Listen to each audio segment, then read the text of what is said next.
Thanks, Brad, and welcome.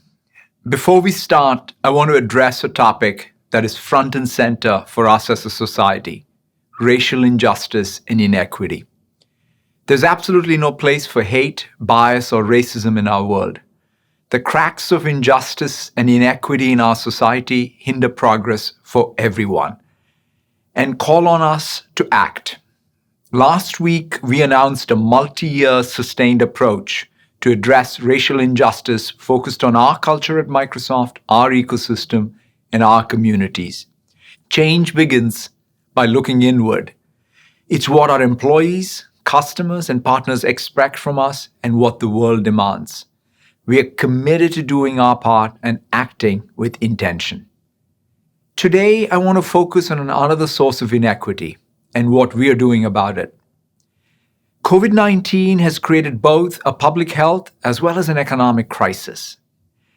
As we move from the initial emergency response phase to the recovery phase to the reimagine phase, determining what should be rebuilt, what should be redefined, we need to ensure that no one is left behind and address the needs of those most impacted by this crisis. For us, this starts with reflecting on the role of a corporation to create profitable solutions to the problems of people and planet. At Microsoft, we're focused on empowering every person, including the more than 1 billion people with disabilities, every worker, knowledge workers, first-line workers, every business, small or large, every industry from agriculture to retail, every community, rural or urban, every country, developed or developing. Everywhere we look, we see relentless ingenuity and drive. People are contributing in new ways, in essential roles, which have been overlooked and undervalued to keep our society and economy functioning amidst this pandemic. And during this time of change, people are hungry to learn, gain new skills, and grow their economic opportunity. It's been forecast that 800 million people need to learn new skills for their jobs by 2030. COVID-19 has made the skills gap even more acute. It's exacerbating economic inequity. People of color, people with disabilities, women, early in career workers, and those who have less formal education are bearing the brunt of this unemployment crisis. For those who still have jobs, it's changing not only how they work, but what they work on. Every job will increasingly require digital skills. In the next 5 years, nearly 149 million new tech jobs will be created in fields like software development, cybersecurity, and machine learning. Talent is everywhere, but the opportunity is not. Over and over again, we see that when people have access to education and skilling, they create new economic opportunity for themselves as well as their communities.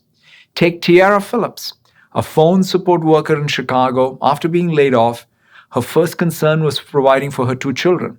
She trained as a cloud support specialist, knowledgeable in Microsoft SQL, and is now employed full-time. Having those tech skills, I am better prepared to go into any field or any job that I decide to. Take Diana Cohn, a visual artist and a mother in Pasadena, California. After hearing loss, she needed an accessible tool to learn new skills.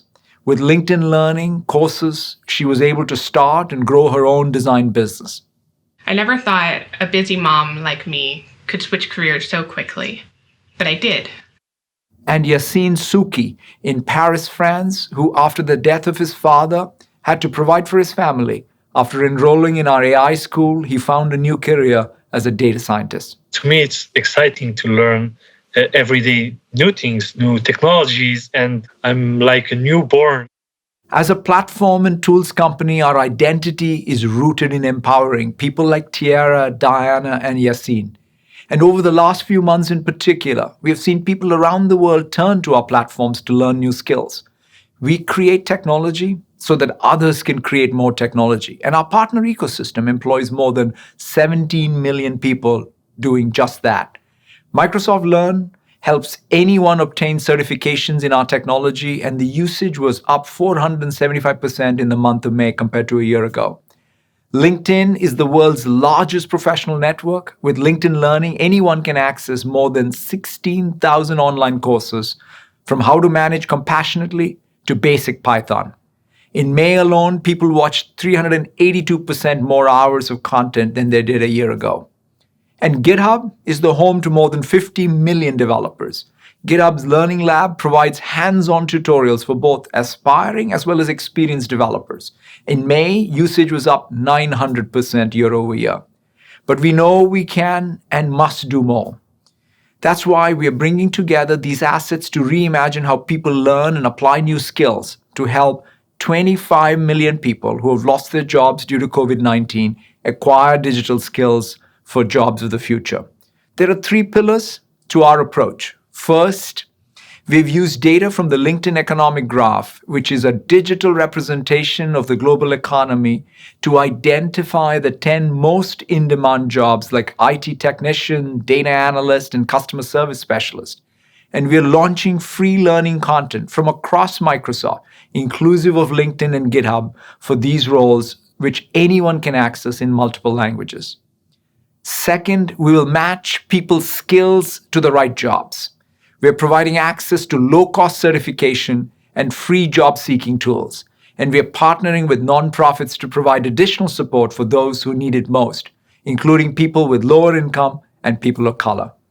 And third, acquiring new skills doesn't stop when someone gets a job. Just like every company today has a system of engagement with CRM or a system of record with ERP, they'll require a system of learning, creating a continuous feedback loop between the work, skills, and learning required to succeed at the task at hand and the credentials to accelerate career advancement. A new Microsoft Teams app will help organizations skill and upskill employees surfacing learning content in the context of their day-to-day work. By applying our technologies and partnering across the private and public sectors, we believe we can make progress in closing the skills gap.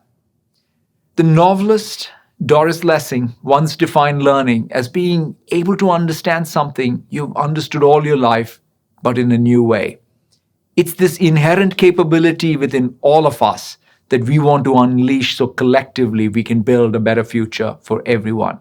And with that, I'll hand it over to Brad. Thank you very much.